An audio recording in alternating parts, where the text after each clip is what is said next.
We went to Malta for my wife's 70th birthday and took an apartment on Trick Marksenset, if that's how you pronounce it. And we were greeted by fireworks from Manuel Island. It was a local buildings developer's wedding party, so obviously he was a very rich one. The balconies on the apartments are said to be of Islamic origin, to allow the women to look out at the world without actually being seen. Right, this is St Paul's in Malta, and it's the Protestant church. The Anglican church was built by Queen Adelaide. You've never heard of Queen Adelaide, have you? Anyway, wife of William IV. She came here and discovered there was far too many English people in Malta to be accommodated by the Grand Master's Chapel that was being used for Anglican services. So she offered, she actually suggested, I think we need to build a church here, but everybody said no. And then she said, I'll put the money up, and they all said, yeah, that sounds great. And so all the builders came in and started building the place, as they did, used up the money, never finished it, and it was built so badly they had to demolish it all and start again. And eventually you got this, which is supposed to be reminiscent of St Martin's in the Field and with a touch of St Paul's. So there you go, that was in the 1840s.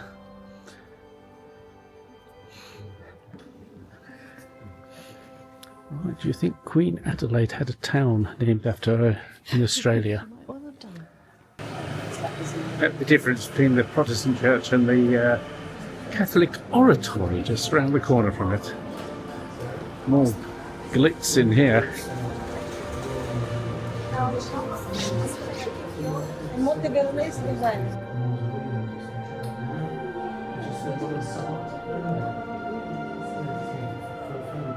Right, this is the Sanctuary Basilica of Our Lady of Mount Carmel, Valetta. These places are always weirdly spectacular, but horribly morbid. I find the Catholic Church is really morbid. It was full of images of death and suffering. And when they do have a bit more Christmassy sort of thing, you know, birth of Jesus and all that, and little babies, the babies always look like little old men. Virgin Mary always looks rather pale and somewhat flustered. Maybe that's what mothers were like in the medieval mind. Pale and flustered, put upon. Anyway, I guess if it's a virgin birth, it would be a bit alarming. Mind you, I've been in really depressing Buddhist monasteries, all very dark, gloomy, full of rather horrific images. Similarly, Hindu stuff, and well, they have another layer of bling. They don't look on the bright side of life here, do they?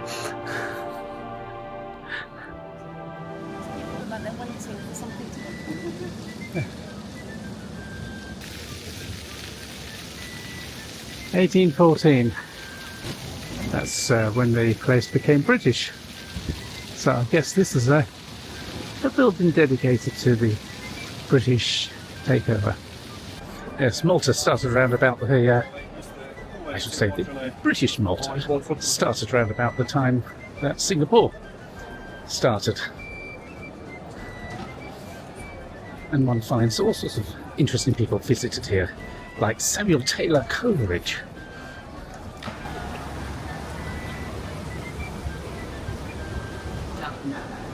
Fancy coffee? Yeah, coffee. That's Coffee place. Nice. There's the ice cream place. I was thinking. Oh, right, right. Well, that sounds like a good place. Japanese mafia. Yeah, justice for The journalist. Oh, yes, Yes, that's right. Yes, mafia hit. Daphne Caruana Galizia was a journalist who was investigating corruption and criminal activities involving high-profile figures in Malta. She was assassinated with a car bomb. Prime Minister Joseph Muscat was implicated and thus forced to resign. And in 2025, he was charged with corruption concerning an EU deal to build 3 hospitals.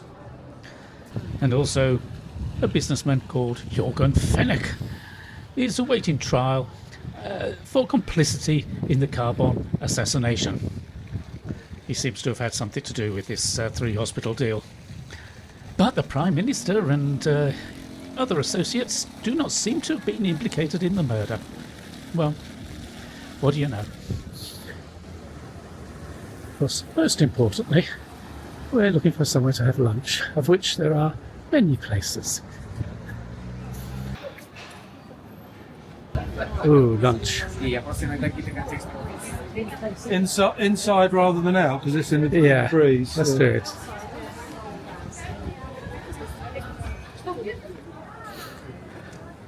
So that's the 3 cities straight over there. Oh, right, yes. The 3 cities, Vittoriosa, Sengli and Cospicua, are 45 towns on the other side of the river from Valetta. Valetta was built after the defeat of the Great Ottoman Siege. The old capital, Vittoriosa, was called Berga, but changed its name after the siege.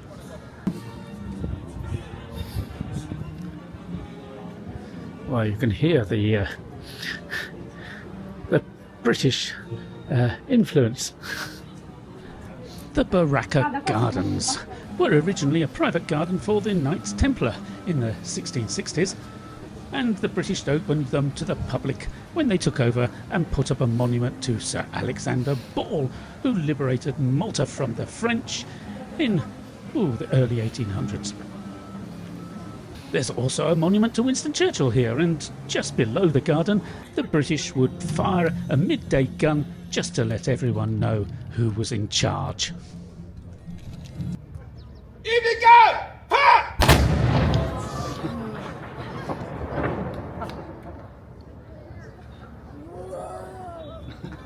I hope the sound was loud enough for you. Sorry about the smoke. A big round of applause please for our own afternoon climber.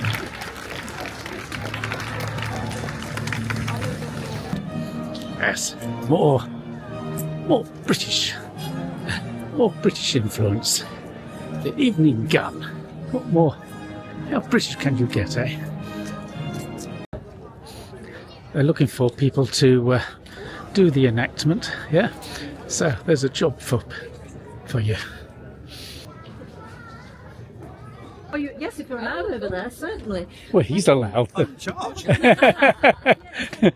Believe it or not, yeah. Like we're about to do something. Okay, perfect. And can you look at us while we're doing this? We belong to a photography club, and they're always trying to get us to go out and practice. So you're our practice. So thank you very much. Thank you. Sorry, did you get any good shots of the firing? I did. Yes. Would you like to see? Well, so some of them are really good. Especially This is one of those. when it gets darker in the evening from Oh. fire, then you get the burst of the flame out the Yeah. front Oh, end, I out missed the that. back, Yeah, and because everything. it all came as a bit of a shock. Oh, crikey, we've got to go right up to it. Yeah. Yeah. Oh, yeah, that's it. Yep, that's good, isn't it? Yeah. You've got the smoke. Because I thought several guns were being set up, so I thought there would be a second chance. But no, I'm really pleased I've got that one. Well, yeah, that's what we aim for. You're into it. Yeah, no, we aim for the one. Quite often, the first one doesn't work. So that's why you said two. That's why we've got backup. Yeah, just in case. Yeah. But it's because the fuses aren't always very good. So you pull, you hear the click, and you think, oh, no. Step across and then fire the second. Is that what really happened, actually? You know, when you're in a battle with one of these things, you fired it and it didn't go, and then you're stuck with a gun full of gunpowder and... It depends. I mean, it could be the trigger, it could be the fuse. Yeah. It could be anything. Yeah. You've just got to get on with it and just check everything, take the fuse back out, put another fuse in, put it all back together again. Kaboom. Did you get a shot down the barrel? Yeah. Yes, I did. All right. Okay, try and help. So the little brass thing, is that a sighting device or just ornament? No, that would have been the sight. Okay. Yep, so that would be lined up. We would fire as far as the Red Boy. Okay. That would be us. But the cannons over there would do the same. So anybody comes through the middle, everything should be in the middle. Okay. So it wouldn't do them any good. They should, but Yeah. So when was the last time these guns would have been used in anger? 1565 1565. That's a Yes. long time ago. by the Ottomans, the Turks. They tried to take the island. So all the knights lived that side. Yep. The Ottomans came in and set up their cannons up here, firing down on St Elmo, but they couldn't win. So they left, and the knights realised how important it was to have the height. Yep. So that's when 1565 this was built. Okay. But saying that, just thought in 1898 the French were here, and the French actually fired from here down on the Maltese. So that's 1798 would be. 1798, yeah. Oh God, it's a while since. 1798. So they were here for 2 years, and the Maltese call it the French weekend because it's so short. Yeah. So that's theirs. Yeah. So that would have been the last time these were used. And if you've been here a little while ago, you would have seen Rome over there, because they built the set for Gladiator 2. Yes. Oh, Gladiator 2. Okay. Yeah, so if you looked over there, it was all sort of great big Roman columns and the Colosseum, everything was over there. But they've just taken it all apart now. Swine. They could have made money. Well, yeah. It was quite interesting. I come to work on the ferry, and when you come out in the morning, you'd see all the Roman soldiers heading up. Morning, morning, right.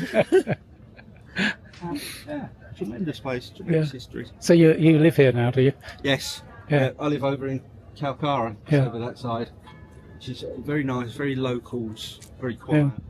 Yeah. You speak any Maltese? About 5 words. it is such a difficult language. Yeah. It really is. It's started off as Arabic. Yeah. It's really sort of come from Arabic. So you hear them talking, you think, never clue. Yes, because you see the written signs, and from a distance you think, oh, I can understand, and then you get close to it, and there's all sorts of characters that mean absolutely nothing. Yes. That's it. I hear the guys at work, you said pick up some bits, but I couldn't hold a conversation. Yeah. Not a polite one, anyway. There you go. So, So how long you been here? only 2 years. 2 years. Oh, right. And you came took for a job for this? Yes. Yeah. Yes, it was one of those nights with a few glasses of wine Okay. and a laptop, and thought, That looks like a good job. I could be a driver, Yeah. or I could be a security guard. Yeah. I could be a tour guide in Malta. They came back to me, interviewed me, and said, "Do you want to come out?" Perfect. So I thought, what the heck? My wife said, "Go for it." She said, "You're never going to get the chance otherwise, or again." Yeah. So go for it. If you like it, I'll come out. If you don't like it, come on. Yeah. Nice. Right, this is Temple Nadur. 3,000 years old, approximately. Although there was probably a temple of some sort here 5,000 years ago as well. During the Bronze Age, it was ancient then, and they came and they turned it into a cemetery. So, mystery upon mystery. It's like the way it says in the Bronze Age period, it was cleared and repurposed, so for them it was an old temple that had fallen down. And so, Clearing the site, yeah. The locals weren't particularly impressed by this historic megalithic thing, so they turned it into a pigsty. There's not a lot known about this place. It's called Borg in Nardur, which is Maltese for fortified place. This indicates that it became a fortified village for a while, and in the 16th century, a French cleric, Jean Quintin, thought it was a temple dedicated to Hercules, but later archaeologists have placed it in the late Neolithic. And here's a remnant of the old hunter-gatherer community. You mean me? Is that what you're referring to? It is, I'm afraid. I'm part of the how many year old culture that once was here? Oh, was it 5,000 years? 5,000 years. Okay, so I'm feeling 5,000 years old today.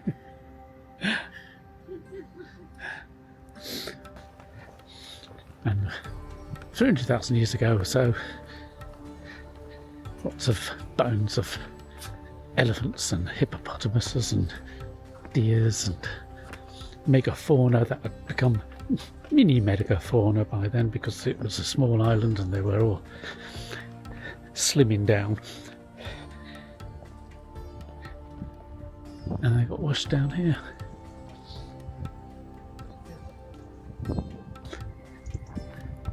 Oh, National Tree of Malta. oh, well, there you go.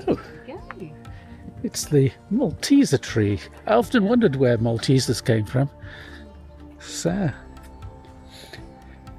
they don't grow in packets though. Doesn't it? Somebody has to come and package them up. Beehives, yes. Oh yes. They're selling the honey up there. Well, Malta is supposed to be derived from the name or a Phoenician name for honey. Yeah. There I you suppose, go. Yeah, there's some derivations. That's there, right. isn't there? Is it Or beehives? port. Yes. In the 15th century, a family called Dalam owned this land, and so this is the Cave of Dalam, or in Maltese, Gar Dalam.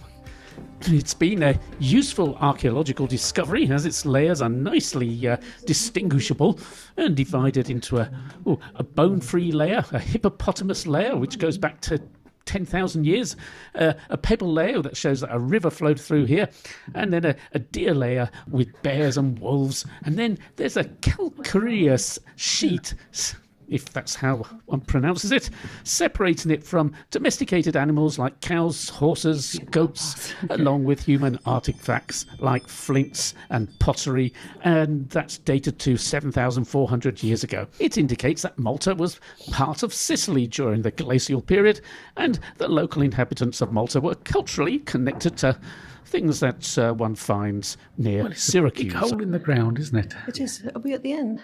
Yeah. Okay. This is Hagar Jim, or Chim. Anyway, it's spelt with a Q, Q-I-M.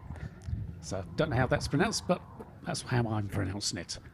And this is about 3,500 years old, and is one of the oldest freestanding structures in the world. Lots of artifacts have been found here, including some of those fat Neolithic goddesses. I do believe one of them they called the Venus of Malta. Anyway, it's like Stonehenge, and it's aligned with the summer solstice sun. So obviously a place where, well, druids and such like, animals, creatures, animists, whatever you might call them, perform their rituals. We don't know what sort of rituals, but here they performed them, and as you can see, it's got a really nice view. So I assume it was built to attract people to come along and park their boats and get a few blessings and leave quite a bit of dosh for the local priests. The study of these stones might one day provide us with further information on the original architecture of these buildings. But until then, its purpose will remain a mystery. The entrance passage leads you into a large space, which has an apse on either side. The left apse leads onto an additional inner room. Okay. What do you think the inner room could have been used for? And what does that pitted decoration signify?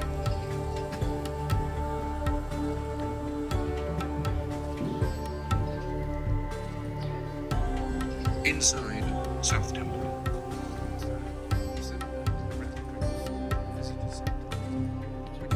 that's not quite the end of our visit to the prehistory of Malta. I've got more in a later video, but the next one looks at some of their earlier history, or should I say later history. History that's nearer to us, that's better. Anyway, don't forget to like, share, subscribe, and, well, check out some of the earlier videos. See why they built temples to it, can't you? So Oh, yeah. it's terror. Please come back. Yeah. Yes. Yeah, this one go down at night. That's flat. You no idea, have you?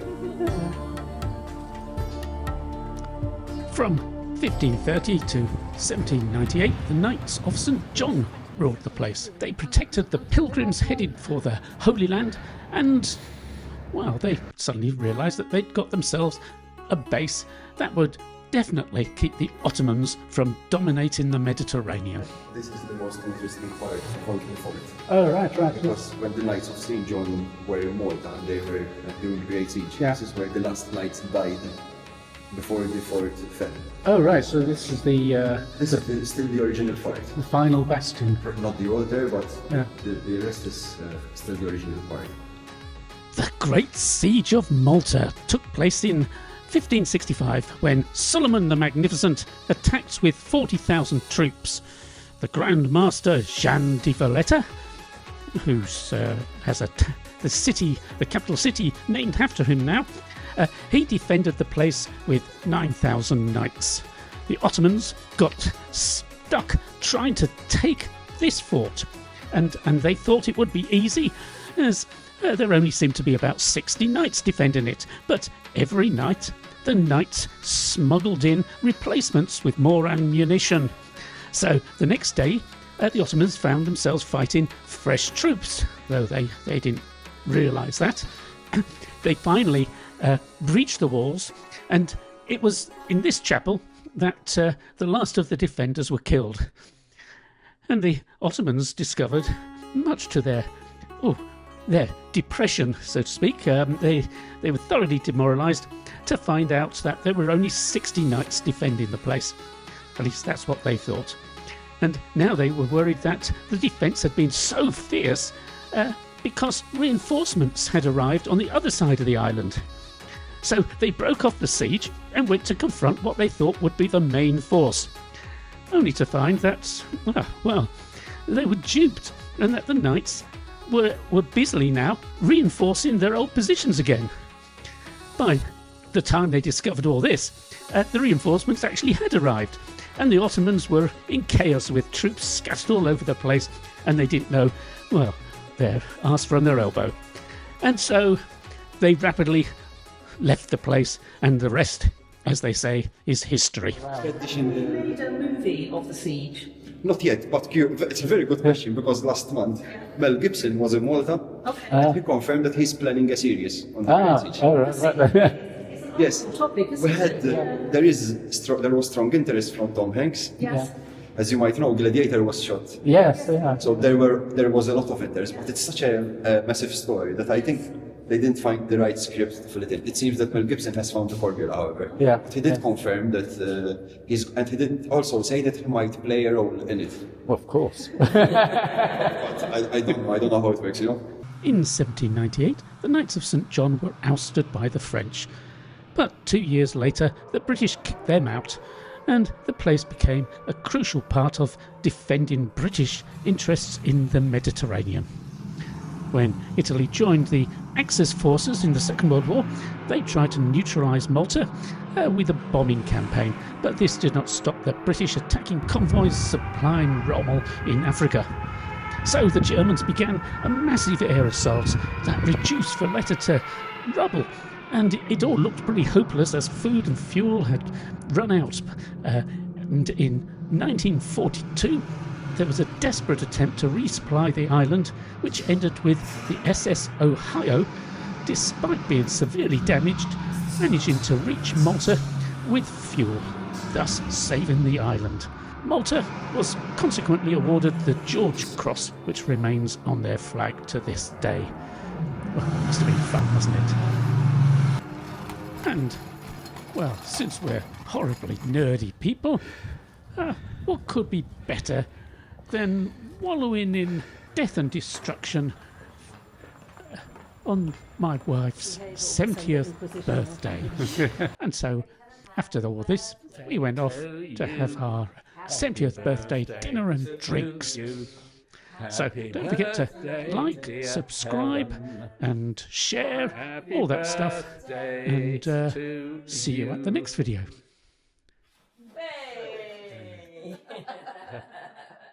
That's just really Jim mascara.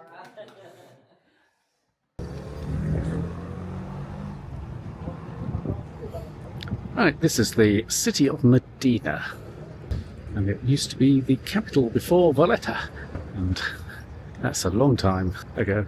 Valetta was built after the Ottoman siege, and this must have been put up round about the Normans' time by Roger the Norman. He conquered Muslim-held Sicily in 1091 and then turned his attention to Malta, which had been held by Muslims since 870. He freed Christian slaves and then set in motion the re-Christianization of the place. And as you can see in this nunnery in Medina, over the next 100 years they did a pretty thorough job.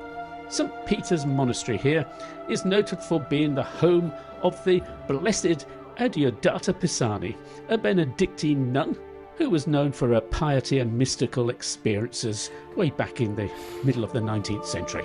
And she was promoted to Blessed in 2001 by Pope John Paul II because praying to her was associated with several people being cured of various illnesses. A Holy Communion cracker maker, a waffle plate. I won't say anything about waffles or waffling. I'm sorry I shouldn't, but I can't help thinking it.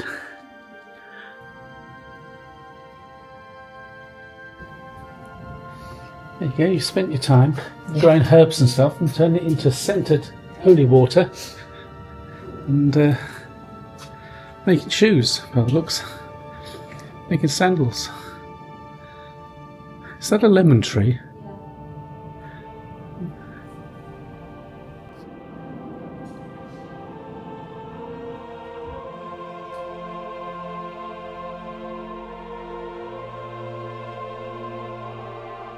Right. The laundry. I'll avoid making any jokes about nuns' dirty habits.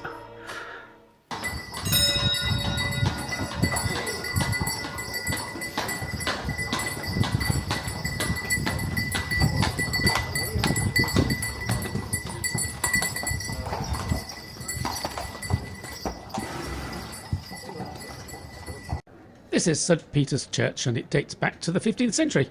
It was established by the Benedictine community in 1456, though this version was built in 1625.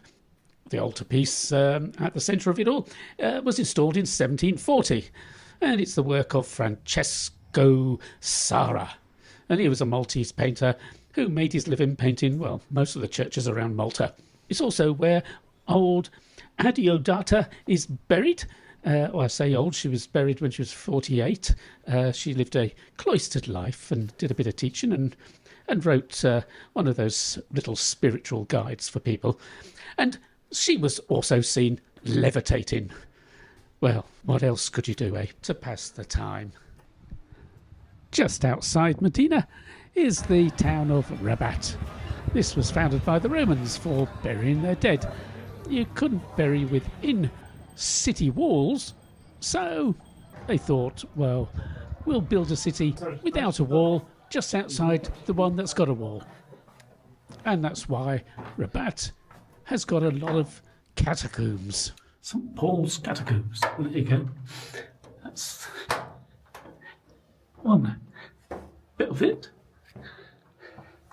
Whether he had anything to do with any of it is a bit of a mystery. Used to think that they ran out to sea, these things, but they dug them, they looked, and no.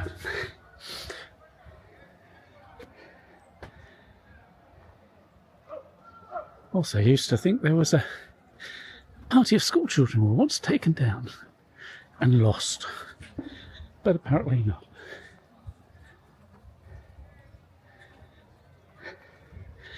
Right, let's find another one.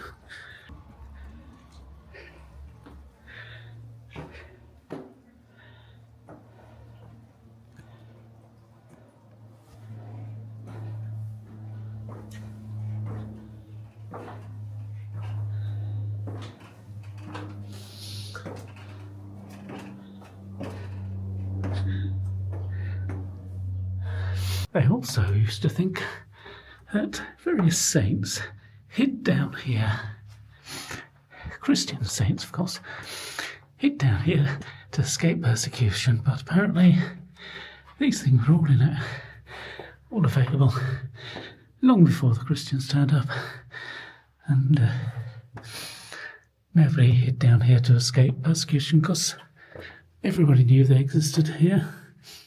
And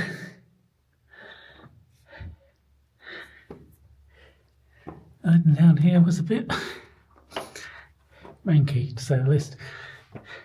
Hard enough coming around as it is now. But nope, I didn't find any signs of saints down here. In fact, not too many Christians either. That was a bit too much like hard work. Essentially Romans. And I know St. Paul was supposed to have headed this way. Would have been around. He was here, but mostly there weren't too many Christians before he was around, and even after.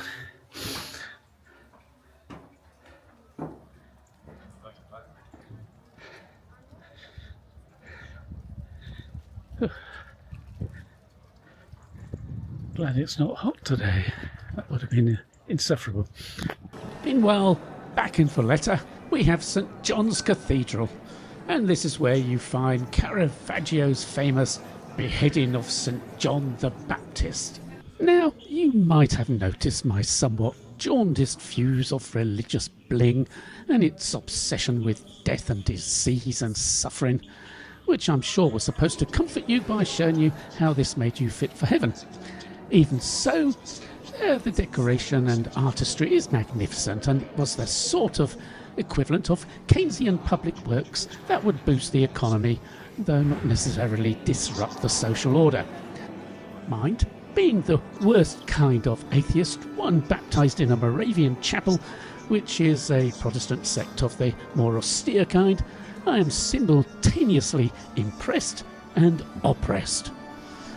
And my woke triggers twitch at the thought that Caravaggio, an excellent painter of beheadings, was a quick-tempered drunk with a conviction for murder who was given asylum here in exchange for his paintings. Though, after another violent incident, even the Knights of St. John had had enough. He fled the island, and rumour has it that a Knights of St. John assassination squad caught up with him in 1610. So don't forget to like, share and subscribe, and in the next video we're going off to Gozo Island, where we'll meet up with some more prehistoric history. We're off to Gozo. In Homer's Odyssey, this is the home of Calypso the nymph, and she kept him at it for 7 years. Till the gods put a stop to it, but there you go. The Phoenicians, they had a base here at 1000 BC, and in 870, until Roger the Norman took over in 1091, it was called Hardex.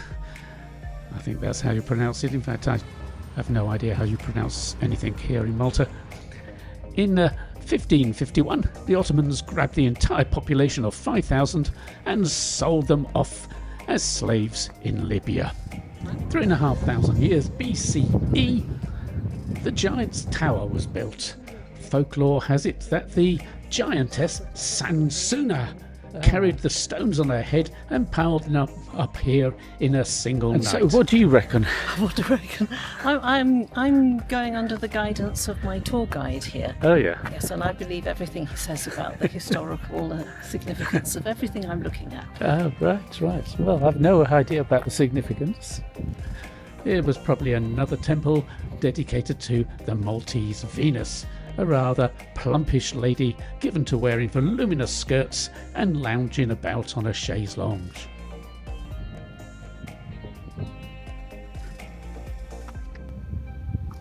What would these bits be? Well, I think you'd put your little statues in there, or there'd be a monk on the top there who'd take your prayers, or they'd put lots of, offerings and. See why they roped it off, because someone's written wham on there. Ah, yes.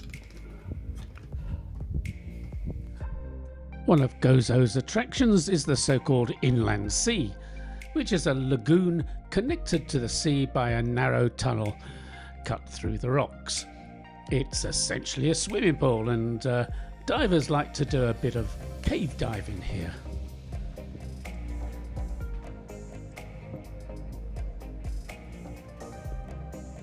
The chapel here is devoted to Saint Demetrius, and there is a story about a local woman whose son had been taken by the Moors, who prayed to Saint Demetrius for her son's return, and Saint Demetrius himself was seen riding out on horseback across the sea to rescue them. He would have perhaps done better if it had gone by boat, but, well, legends are legends.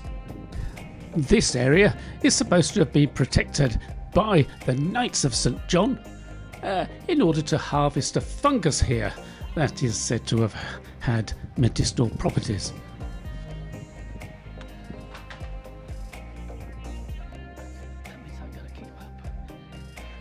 Where is this, Helen? The Citadel.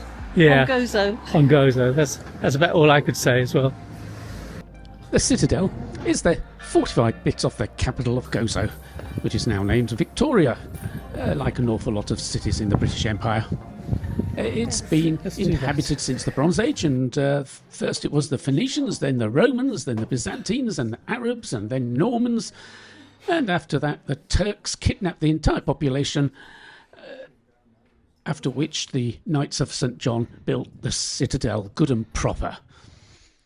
It is said to be haunted by a nun who got walled up for breaking her vow of chastity, and also haunted by lots of restless spirits that are supposed to be Turks that were killed during the many raids on the place. But for us, it was just a good place to come and have some wine and have a taste of some Maltese snacks such as pastizzi, which is a sort of mushy pea-filled deep-fried pastry. Anyway, so like, share and subscribe. With that, our visit to Malta is concluded.